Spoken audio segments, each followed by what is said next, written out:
탐코 라이브의 탐코입니다. 오늘은 글로스퍼의 김태현 대표님을 모시고 바로 가는 건가요? 예. 그럼 저 챌린지성으로 여쭤봐 주셔도 돼요. 알겠습니다. 예. 뭐, 매일 하는 일단 첫 질문이 그 글로스퍼가 의미가 뭐예요?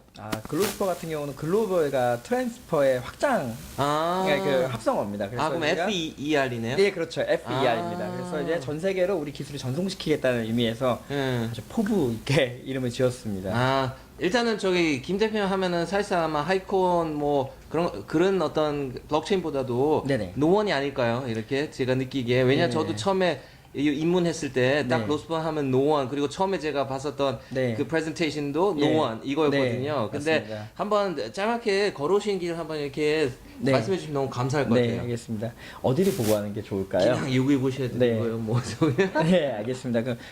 저는 글로스퍼라는 회사의 대표 김태현입니다. 글로스퍼는 대한민국에서 공공기관이라든지 이 블록체인의 실제 상용화 사업들에서는 가장 많은 레퍼런스를 가지고 있는 회사입니다. 제가 제일 처음에 블록체인 업계로 들어와서 사업을 결심했던 시기는 이제 2014년도였어요. 그때는 대한민국에 비트코인이란 말만 있었지 블록체인이나 뭐 다른 말들은 있지 않았습니다. 그래서 이런 비트코인 쪽도 사업을 시작했고요. 이제 15년부터 이제 본격적으로 공공기관에 이제 블록체인을 알리기 위해서 많이 들어갔었는데 그 당시에 이제 공무원분들은 블록체인에 아예 관심이 없었기 때문에 좀 알리는데 시간이 많이 걸렸습니다. 그러다가 한 전국 방방곡곡 다 돌아다녔어요. 그래서 블록체인 기술을 여기저기 보급하게 노력을 했고 그러는 와중에 이제 노원구청에서 최초로 우리가 그럼 암호화폐를 한번 도입을 해보겠다 해서 노원화폐를 만들게 됐고 그 노원화폐가 올해 대한민국에 있었던 지방선거의 전 후보들의 공약으로 모두가 암호화폐를 만들겠다는 공약으로 들어갔을 정도로 국내를 넘어서 이제 외국에서도 많은 선풍적인 관심을 끌었던 것 같습니다. 그러니까 저희 글로스퍼는 대한민국의 거의 뭐 이런 공공기관이라든지 이렇게 우리가 이렇게 암호화폐처럼 이런 일반적인 거래성보다는 실제로 상용화를 하는 기술들을 많이 만들어내고 있는 회사라고 보시면 될 것 같습니다. 알겠습니다. 그러면 일단은 하이콘하고 인피니티 그러면 일단 하이콘은 그냥 제가 느끼기에는 그냥 기존의 POW 방식의 어떤 그런 블록체인인가요?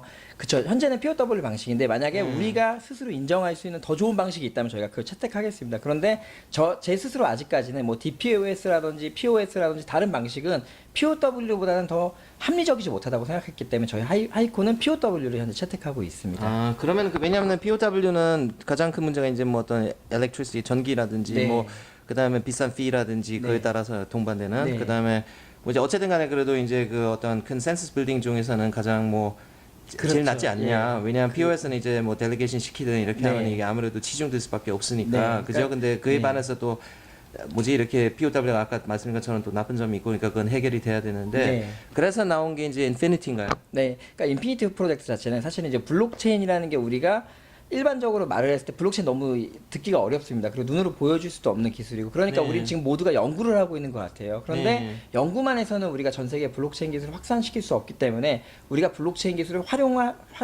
상용화시키는데 정말 최선을 다하겠다. 그리고 그 최선을 다하는 범위는 인피니티 범위까지 들어갈 것이다라는 걸로 인피니티 프로젝트를 시작했습니다. 그 인피니티는 지금 기존의 그 뭐지 POW 방식의 그 하이콘에서 어떤 그 뭐 TPS 그거를 이렇게 늘리고 네. 그 아니면은 뭐지 하여튼 어떤 레이턴시 문제 그런 거를 해결하기 위해서 이렇게 생각했을 것 같은데 인피니티 프로젝트 자체는 인피니티에서 하이콘 프로젝트 같은 경우는 퍼블릭 블록체인에서 지금 말씀하셨던 뭐 최고의 TPS라든지 이런 쪽을 위해서 계속 달리고 있을 겁니다. 그리고 지금 우리가 보통 많은 블록체인 업체들 저희는 이제 메인넷이 나왔어요. 근데 일반적으로 이제 블록체인 플랫폼을 만들겠다는 업체들 보면은 뭐 3000TPS를 목표로 하시나든지 속도에만 목표로 하시는 사실은 속도의 목표치는 없다고 생각합니다. 계속 빨라져야 되고요. 사실 3000TPS나 5000TPS 너무나 느린 속도이기 때문에 그런데 인피니티 프로젝트 자체는 딱 두 가지 큰 목표가 있습니다. 하나는 퍼블릭 블록체인에서 우리가 갈 수 있는 가장 빠른 블록체인을 만들겠다. 두 번째는 가장 많은 사람들이 범용적으로 사용할 수 있는 블록체인을 만들겠다. 결국에는 블록체인을 대중화시키겠다는 게 인피니티의 가장 큰 목적이라고 생각하시면 될 것 같습니다. 그러면 그거는 이제 어떤 컨센서스 빌딩이라든지 그 북키핑 하는 거는 어떤 식으로 할 수? 그러니까 어떻게 보시면 이게 퍼블릭 블록체인의 지금 하이콘 우리가 지금 상용화되어 있는 하이콘 네트워크 같은 경우는 지금 말씀하신 대로 POW 방식을 사용하고 있고요. 그 방식에서 저희가 한 2, 3주 뒤에는 이제 고스트 프로토콜 단계로 들어가게 됩니다. 그래서 고화 블록을 없애는 게 저희 첫 번째 목표고요.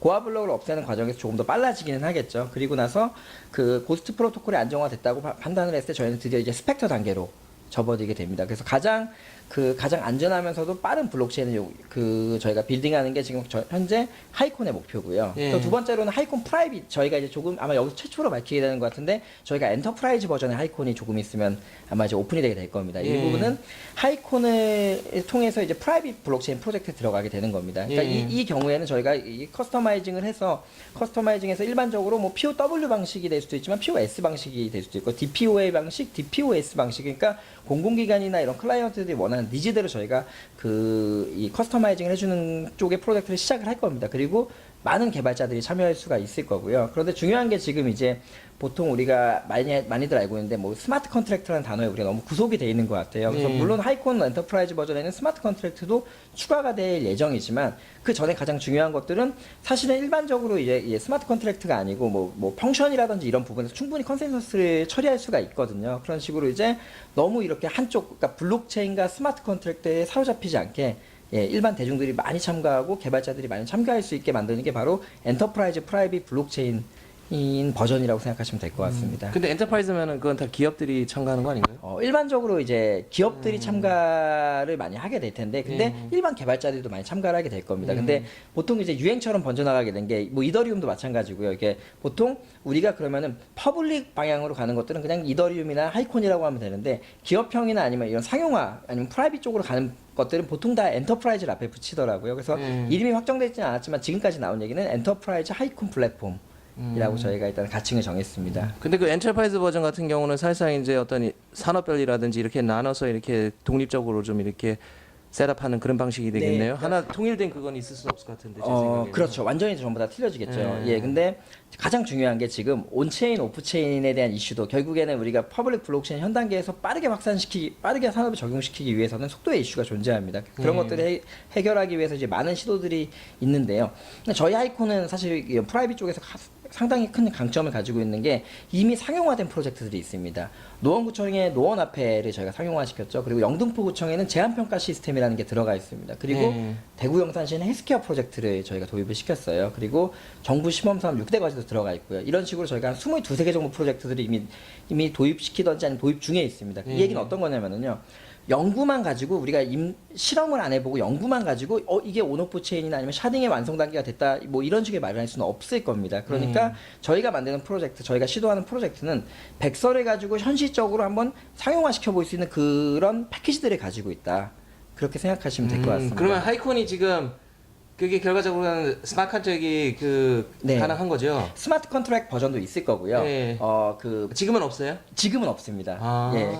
근데 스마트 컨트랙트 같은 경우 저희가 스마트 컨트랙트보다는 먼저 저희가 아마 발표를 할 것 같은 게 그러니까 스마트 컨트랙트도 같이 개발하고 있는데 발표를 할 것 같은 게 이제 펑션 단계로 컨센서스를 한번 조정하는 쪽으로 가보자. 그래서 많은 분들이 이제 블록체인에서 어떻게 보면 이런 산업별로 좀 다른 블록체인을 만들려고 하면 무조건 스마트 컨트랙트가 있어야 되는 줄 아시는데 또 그건 또 아니거든요. 일반적으로 컨센서스 단계 코딩이라든지 이런 그 코딩을 또 다시 지역 함수로 빼서 할 수 있는 방법들이 여러 가지가 있기 때문에 저희는 결국 다양한 방법을 취하려고 지금 노력을 하고 있습니다. 그러면 이제 노원구청 일단은 제일 유명하니까 그 어떤 유스 케이스로 그다음에 이제 다른 또 그 지방자치단체라든지 이런 데 이제 하고 있는 거잖아요. 그럼 그때마다 그 블록체인을 그냥 그쪽에다 설치해가지고 코인을 이렇게 발행시켜주고 그렇게 하는 거네요? 네, 그런 식으로 하는 경우도 있고요. 이제 블록체인, 그러니까 또 저희가 되게 저희 회사의 특징적인 건 저희 회사 개발자들 중에 비즈니스 블록체인 팀이 있습니다. 여기는 웬만한 플랫폼을 전부 다룹니다. 이더리움, 하이퍼레저에서도 뭐 패브릭, 소투, 그리고 또 멀티체인부터 시작해서 뭐 코다부터 시작해서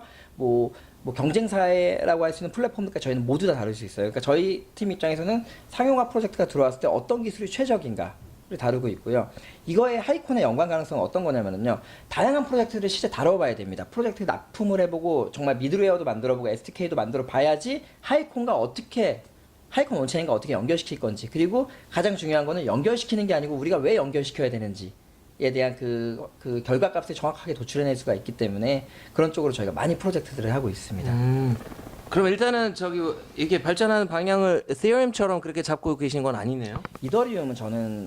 이더리움의 의미는 좋다고 생각합니다. 그런데 이더리움은 너무 추상적이라고 생각해요. 그러니까 예를 들어서 뭐 이더리움 파운데이션이 있고 그쪽에서도 뭔가 앞장서서 프로젝트를 해줘야 된다고 생각합니다. 그러니까 방향성만 방향성 같은 경우도 이게 예를 들어서 뭐 샤딩이다, 플라즈마다, 라이트닝이다 이렇게 방향성만 제시할 게 아니고 결국에는 우리가 뭐 이더리움을 쓰는 이유가 뭐 샤딩이라는 기술을 연구하는 이유가 그 기술을 목표가 그 기술의 완성이기 때문에 연구하는 건 아니거든요. 그 기술이 완성됐을 때 어떤 산업에 적용시킬 수 있을 것인가를 실제로 한번 부딪혀 줘야 되는데 그런 부분은 아마 이더리움이 상당히 부족하지 않나 그렇게 생각을 하기 때문에 저희는 가장 먼저 이제 어떤 우리가 지금 만약에 추구하는 프로젝트가 있다. 그럼 스펙터를 왜 하려고 하는가? 예? 뭐 스펙터를 왜 하려고 하는가 생각을 하시면은 지금 현장에서 여기 지점에서 속도가 지금 너무 저하 이슈가 있어서 우리가 스펙터를 도입합니다 하면은 스펙터가 도입되는 과정에서 바로 우리가 테스트를 해볼 수가 있고 테스트에 대한 그 리포팅을 이제 개발자들한테 제공을 할 수가 있는 거죠. 그러면은 개발자들 입장에서 너무 연구에 치중하는 게 아니고 상용화에 가까운 현실성에 가까운 프로젝트를 좀 더 그런 그 빠르게 만들 수 있지 않을까. 그래서 저희는 그 프로젝트 익스피리언스라고 해서 저거 프로젝트 경험을 제공을 합니다. 그러니까 일반적인 개발 경험이라든지 뭐 그런 것들을 제공하는 게 아니고 우리가 실제 했던 프로젝트의 경험을 제공하기 때문에 거기서는 개발도 중요하지만 규제, 우리가 어떤 규제 때문에 이 개발에서 가장 난관에 봉착했는지 그리고 어떤 사람들 간의 스킨십 관계 그 이런 뭐 거버넌스적인 문제 이런 부분들도 토탈로 저희가 제공을 할 예정입니다. 그러니까 영업 노하우까지도 제공을 하는 거죠. 왜냐면 제가 네. 그러면은 하이콘을 그 퍼블릭 체인이라고 얘기할 수 있나요? 하이콘은 일단 퍼블릭 체인으로 갑니다. 왜 그러냐면은 가장 강력한 퍼블릭 체인이 될 거예요. 그 이유는 퍼블릭 체인의 사람들이 좀 이제 많이 힘들어하는 이유가 아직까지 뭐 네트워크 단계나 이런 것들이 그 확장성 문제라고 하죠. 이게 처리가 예. 안 돼 있거든요. 근데 가장 어려운 길이기 때문에 그 길을 가려고 하는 겁니다. 그런데 그 길을 그 퍼블릭 체인에서 그 중간중간 단계에서 개발된 부분들을 저희가 프라이빗 블록체인에다 그 기술 접목을 시키면서 나중에 언제가 될지는 모르겠지만 퍼블릭 블록체인에 대한 안정성과 속도와 사람들의 인식이 완전하게 개선이 되는 순간에는 아마 저희가 프라이빗 프로젝트에는 이제 퍼블릭 블록체인 하이콘들이 전부 다 진입을 하지 않을까 그렇게 생각을 하고 있습니다. 왜냐면 그러면은 제가 약간 좀 잘못 생각한 것 같은데요. 왜냐면 뭐지 그 대표님 그 아티클 몇 개 봤는데 네. 그쪽에 이제 뭐지 이렇게 블록체인의 여러 가지 성격들이 있잖아요. 네. 이렇게 뭐 immutability라든지 네. 뭐 transparency라든지 네. 그다음에 특히 이제 decentralization인데 네. 그 decentralization 측면에서 아직 하이콘은 뭐 초기 단계라고 봐야겠네요. 하이콘은 완전히 디센트럴라이징입니다. 왜냐면은 저희가 퍼블릭 블록체인을 만들면서 지금 노드 같은 경우도 저희가 이번에 고스트 프로토콜이 좀 의미를 갖고 봐주시면 될 것 같은 게 전 세계가 탈중앙화라고 우리가 지금 말하고 있습니다. 근데 두 가지 문제가 있어요. 첫 번째는 중앙화된 거래소입니다. 거래소가 첫 번째고 예. 두 번째는 채굴풀입니다. 사실상 탈중앙화된 입장에서 채굴을 해야 되는데 채굴풀이 그런 것들 독점을 하고 있는데 저희는 예, 맞아요. 예. 저희는 지금 이 부분에 대해서 고스트 프로토콜에 들어가게 되면은 아주 그냥 부분 채굴하는 사람들, 각각의 노드로 채굴하는 사람들도 적절한 보상을 받아갈 수 있게 하는 게 고스트 프로토콜로 저희가 얻어갈 수 있는 부분들이죠. 그러니까 하이콘 퍼블릭 블록체인은 지금 완벽히 100% 탈중앙화됐다고 말씀드리고 싶습니다. 근데 원래 블록체인이 그게 한계잖아요. 왜냐하면 처음에는 다 좋은 의미로 시작하는데 뭐 저기 뭐지 뭐 비트코인도 그랬을 거고 근데 이게 이제 돈이 보이면은 이게 이제 파워를 가지고 뭉치게 되고 뭐 그렇게 해서 이제 사실상 그렇게 된 거잖아요. 네, 약간 그렇죠. 디센트럴라이즈 이제 센트럴라이즈 어떤 그런 개념으로 네. 가고 있는 건데 그에 대해서 그러면은 지금 현재 있는 어떤 블록체인들이 페이싱하고 있는 문제 그래서 뭐 POS 같은 경우 스케일러빌리티하고 그것 때문에 나온 거지만 네네. 그래도 어떤 디센트럴라이즈 센트럴라이즈 되는 어떤 그런 거에 대해서 하이콘이 대비하는 그런 거를 좀 나눌 수 있을까요? 이렇게 어떤 식으로 하실 건지? 일반적으로 저희가 이렇게 예를 들어 DPoS 방식 저희 개발자들한테는 아주 매력적인 방식 중에 하나입니다. 왜냐하면 DPoS 요? 문제를 쉽게 해결할 수 있거든요. 예. 그러니까 누군가를 믿을 수 있다는 가정 하에 계산을 맞죠. 시작하는 건데 예. 이거는 전 탈중앙화가 아니라고 네, 저도 그렇게 생각을 생각해요. 합니다. 네. 그러니까 근데 또 너무 욕하지도 않는 게 현실적인 입장에서는 빠르게 프로젝트를 도입시키려면 그것도 맞다고 생각해요. 근데 탈중앙화라는 얘기는 쓰면 안 될 것 같습니다. 그러니까 저희가 지금 탈중앙화가 지금 말씀하신 대로 속도의 이슈가 있어요. 분명히 속도의 이슈도 있고 이 퍼블릭한 이런 네트워크 환경에서 어떻게 우리가 더 빠르게 구현할 것이냐는 문제가 되겠지만 사실 지금 블록체인은 초기 단계라고 생각합니다. 그러니까 진짜 네트워크 전문가들이 들어오지 않았다고 생각해요. 근데 저는 현재 단계에서 우리가 정말로 어려운 이유는 우리는 정말 엔드 유저들이라고 생각해요. 그러니까 블록체인을 개발하시는 분들이 이렇게 인터넷을 최종으로 사용하는 엔드 유저들이라고 생각하는데 이제 블록체인에 대한 그 난리지가 조금씩 다 이해도가 높아지게 되면은 네트워크 사업자도 참여를 하게 될 겁니다. 그러니까 뭐 대한민국에서 사실 가장 유명한 인터넷 사업자가 뭐 KT라든지 뭐 SK라든지 이런 데들이 있잖아요. 이런 데가 참여하게 되면 얘기가 또 완전히 틀려집니다. 왜냐면은 블록체인이 왜 느려질 수밖에 없냐면은 피어2피어끼리 어디 있는지를 모르잖아요 지금. 어디 있는지 모르는 상태에서 그냥 A3, A2로 그냥 브로드캐스팅을 하고 있는 거예요. 그러니까 나 여기서 막 소리 지르면은 이제 잡아서 한번 연결이 되면 이제 그게 계속 릴레이가 되는 건데, 근데 중간에 그 레이어에는 만약에 네트워크 통신 사업자들이 만약에 이거를 협조를 해준다면은 얘기가 완전히 틀려지거든요. 물론 이제 거기에 대해서도 이제 뭐 이게 어떻게 디센트럴라이징이냐 이런 문제들이 나올 수는 있지만, 바로 그게 또 예, 그렇죠. 근데 그 방향은 좀 상관이 없다고 생각합니다. 왜 그러냐면 어차피 그 인터넷이라는 것 자체가 뭐 L2, L3, L4라는 그 장비들이 중간에 레이어 계층들이 존재를 하고요. 거기서 원래 그 영역을 담당하고 있던 사람들이었거든요. 그러니까 네트워크 사업자들이 중간에 어느 정도 이제 이해를 하고 이게 만약에 이게 비즈니스 모델이 나온다고 이해를 하게 되면은 퍼블릭 블록체인도 지금보다 훨씬 더 빨라질 수 있다고 생각을 합니다. 그런데 분명한 거는 지금 샤딩이라든지 그렇게 되면, 아니 퍼블릭 블록체인이 네트워크 사업자들의 협조로 훨씬 빨라지게 되면, 그럼 지금 우리가 연구하고 있는 샤딩이나 뭐 DPoS는 필요가 없는 게 아닌가라고 생각하실 수 있을 것 같아요. 그건 절대 아닐 것 같습니다. 왜 그러냐면은 결국에는 하나의 블록체인으로 전 세계가 연결되는 건 불가능할 것 같습니다. 그렇게 되는 게 바로 또 하나의 센트럴라이징을 만드는 거니까요. 그런데 각각의 프로젝트에 맞는 이런 컨소시엄 블록체인 프로젝트나 이런 데 맞는 또 아이디어들이 있을 거예요. 그 아이디어들도 사실은 여기는 프라이빗 블록체인 프로젝트니까 우리는 상관없는 거 아니야 생각하실 수도 있잖아요. 근데 가장 좋은 아이디어는 퍼블릭 블록체인에 설계할 때 나올 것 같습니다. 그래서 뭐 DPoS라든지 뭐 여러 가지 이런 합의 알고리즘도 프라이빗 블록체인에 충분히 도입될 수 있는, 예, 그렇게 되면서 상호 시너지가 있게 좀 발전할 것 같습니다. 일단은 근데 프라이빗 블록체인 같은 경우는 아무래도 기업 쪽에서, 그리고 정부 쪽이라든지 뭐 은행권이라든지 이런 데서 많이 도입하게 될 것 같고, 근데 그 퍼블릭 블록체인의 어떤 그런 생존, 그리고 그에 대한 어떤 그런 방향 같은 거니까 어떤 역할, 그걸 어떻게 보세요? 사실 이제 퍼블릭 블록체인의 생존을 사실 이게 우리가 강요할 필요는 없다고 생각합니다. 그 되게 재밌는 건 이런 부분이에요. 지금 말씀하신 부분을 저는 이제 어떻게 이해를 했냐면, 어떻게 잘못 이해할 수도 있냐면은요. 자, 우리는 퍼블릭 블록체인으로 만든 페이스북을 사용해야 된다고 강요하면 안 되는 것 같습니다. 그러니까 결국에는 이 사회를 살게 된 대중들이나 유저들이 퍼블릭 블록체인을 필요로 하는 부분들을 우리가 찾아줘야 되고 그 뒷도 찾아야 되고요. 이런 부분에서 분명히 필요하다고 생각하죠. 예를 들어서 그런 뭐 여러 가지 프로젝트들이 있을 수는 있지만, 뭐 스티밋 같은 프로젝트가 그 중에 하나인 것들이죠. 예를 들어서 그게 완전히 타이중앙화라고 말을 할 수는 없지만, 그래도 사람들 입장에서는 창작자들한테 동기부여를 한번 했거든요. 그래, 맞아. 지금 다소 좀 느리긴 하지만 그래도 내가 쓴 컨텐츠는 우리가 좀 부를 나눠 갖는 게 맞는 일 아니야. 이런 식으로 되는 것들이 있기 때문에 프라이빗 블록체인이 어디에 확실히 특정 딱 도입이 될 것이다라는 거는 조금 더 지나봐야 되지 않나 생각을 현재는 하고 있습니다. 네, 저도 그거에 대해서 굉장히 고민을 좀 많이 해가지고 어떻게 앞으로 미래에 그게 정해질지. 왜냐 아까 말씀하신 것처럼 지금 현재는 아직 아기 단계라고 보여지기 때문에 이제 나중에 이제 소년이 되고 어른이 됐을 때 어떻게 될지 되게 궁금하더라고요. 저는 그러니까 이제 많은 분들한테 이렇게 말씀을 드리는 게, 블록체인이 타이중앙화로 보시면 안 된다고 저는 생각합니다. 그래요? 블록체인 자체를요. 예, 그게 아주 지금, 그러니까 이렇게 되면 어떤 현상이 벌어지냐면요. 저는 개발자예요. 저는 개발자고, 전 데이터베이스 전문으로 다뤘었고, 네트워크 쪽도 했었습니다. 그런데 네트워크 전문가들한테 가면은, 그러니까 현실을 다들 아셔야 돼요. 지금 ICO 프로젝트 하시건 뭘 하시건 이런 분들이 본인들끼리 리그를 만드셔서 하시는데, 저는 이제 천업에 부딪혀보기를 추천드립니다. 왜 그러냐면은, 자, 지금 블록체인 프로젝트 어디 가지고 가면 뭐에 바로 부딪히냐면요. 그게 분산 처리 시스템하고 다른 게 뭐야? 우리가 100배 빠르고 100배는 싸. 100배는 검증돼 있어. 자, 이렇게 생각하실 때 타이중앙화잖아요.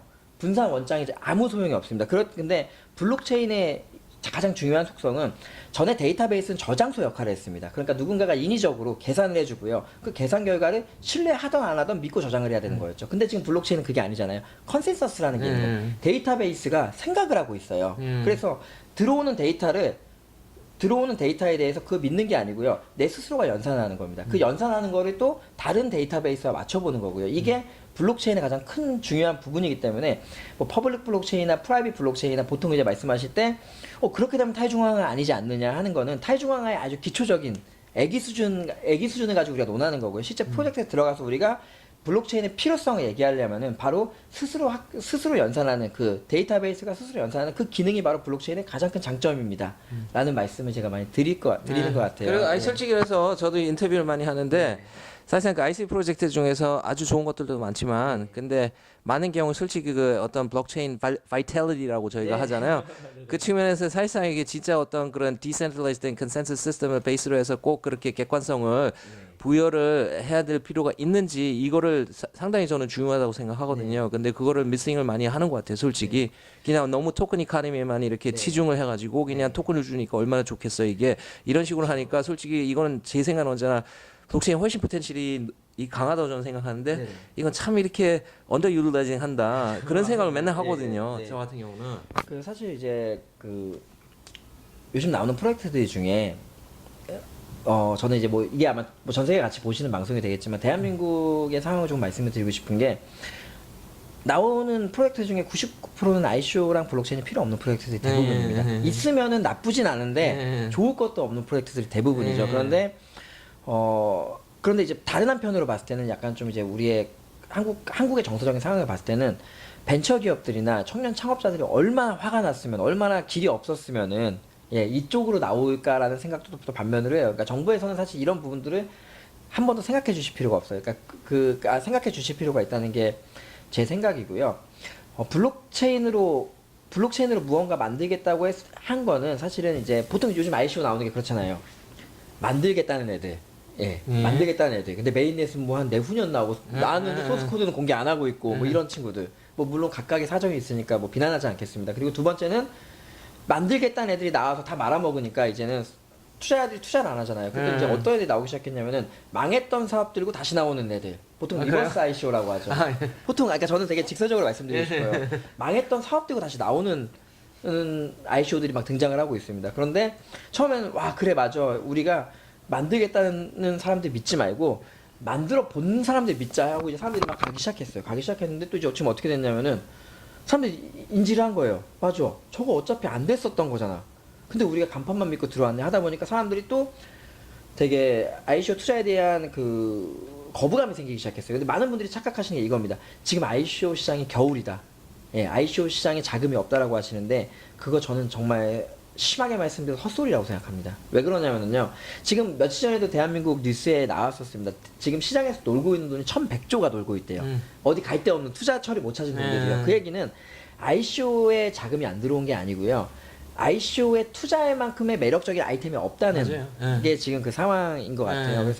그래서 요즘 많이들 이제 나오고 있는 게 그냥 차라리 한번 우리가 코인을 만들어서 거래소를 한번 직상장에 가보자.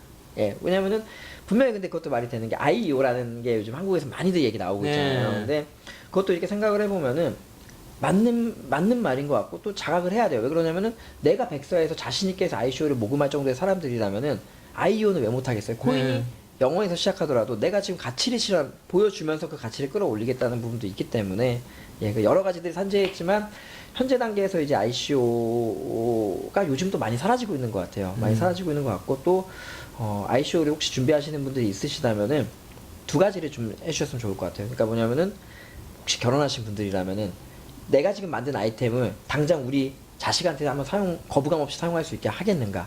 그게 아니라면은 그 잘못 만드신 거라고 생각합니다. 두 번째 같은 경우는 솔직히 말해서 내가 타이중앙화가 없다면은 내 사업이 이루어질 수 없는 사업인가?